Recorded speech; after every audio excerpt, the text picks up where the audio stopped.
ഞാൻ ഡോക്ടർ സജാദസ് പരബ്രഹ്മ ഹോസ്പിറ്റലിലെ ഓർത്തോപെഡിക് സർജനാണ്. ഇന്ന് നിങ്ങളോട് പറയാൻ ഉദ്ദേശിക്കുന്നൊരു പോയിൻ്റ് നമ്മുടെ ഡയബറ്റിക് ഫുട്ട് അഥവാ ഷുഗർ പേഷ്യൻസിൽ കാണുന്ന കാലിന് മരവിപ്പും ഇതൊക്കെ സംഭവിച്ചതിന് ശേഷം രണ്ട് പാദങ്ങൾക്കും സ്പർശനശേഷി കുറയുകയും അത് കാരണം സംഭവിക്കുന്ന കോംപ്ലിക്കേഷൻസ്. അതിനെ ജനറലി ന്യൂറോപ്പതിക് ഫുട്ട് അഥവാ ഷാർക്കോട്ട്സ് ഫുട്ട് എന്നൊക്കെ പറയാറുണ്ട് ജനറൽ ഇതിൽ. അതായത് സ്പർശനശേഷി കുറഞ്ഞത് കാരണം നമ്മുടെ കാലിലും വ്രണം ഉണ്ടാകുന്നത് എല്ലാവർക്കും അറിയാം. വ്രണം ഉണ്ടാവുകയും ആ വ്രണം കരിയാതിരിക്കുകയും സ്ഥിരമായി ഡ്രസ്സിങ് നടത്തിക്കൊണ്ടിരിക്കുന്ന ഒരവസ്ഥയിലേക്ക് പോകുന്ന പലരെയും നിങ്ങൾ കണ്ടിട്ടുണ്ട്.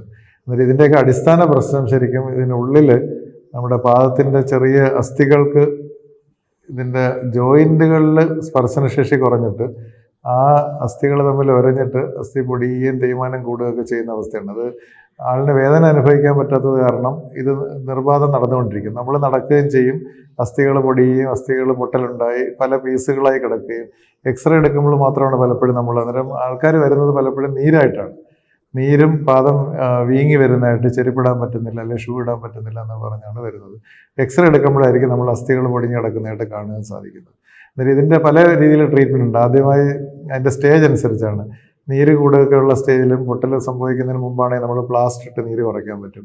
പൊട്ടൽ സംഭവിച്ച് തുടങ്ങിയ സ്റ്റേജിലാണെങ്കിലും ഇത് പൊടിഞ്ഞ് കിടക്കുന്ന ഒരു സ്റ്റേജിലാണെങ്കിലും പ്ലാസ്റ്റർ അത് സ്പെഷ്യൽ നമ്മൾ പൊട്ടലിട്ട് നടക്കുന്ന പ്ലാസ്റ്റർ അല്ല, ടോട്ടൽ കോണ്ടാക്ട് കാസ്റ്റ് എന്ന് പറയും. അങ്ങനത്തെ രീതിയിൽ കാസ്റ്റ് ഇട്ട് ഇതിനെ പൂർവ്വസ്ഥിതിയിലേക്ക് മടക്കി കൊണ്ടുവന്ന് അസ്ഥിക്ക് ബലം വെച്ച് കണക്ക് കട്ടി ഒരു ബോൺ ഡെൻസിറ്റി അഥവാ സാന്ദ്രത കൂടിയ ഒരു സ്റ്റേജിൽ കൊണ്ടുവന്നിട്ട് പിന്നെ അതിനെ സംരക്ഷിക്കാനുള്ള രീതിയിലുള്ള ചെരുപ്പുകളോ ഷൂകളോ ഇട്ട് നടക്കാവുന്നതാണ്.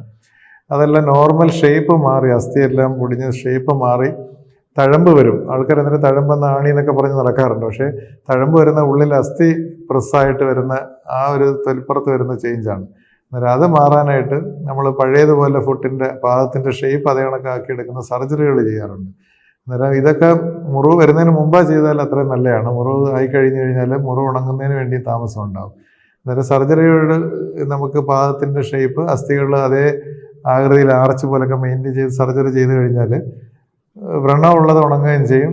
വ്രണമില്ലാത്ത അവസ്ഥയിൽ വ്രണം വരാതിരിക്കാനും കാല് പൂർവ്വസ്ഥിതിയിലേക്കാകാനും വളരെ നല്ലതാണ്. അന്നേരം ചാർക്കോട്ട് ഫുട്ട് അഥവാ ഡയബറ്റിക് ഫുട്ടിൻ്റെ പരിചരണം വളരെ വ്രണമാകുന്നതിന് മുമ്പ് ചികിത്സിച്ച് തുടങ്ങുക എന്നുള്ളതാണ് പ്രധാനം.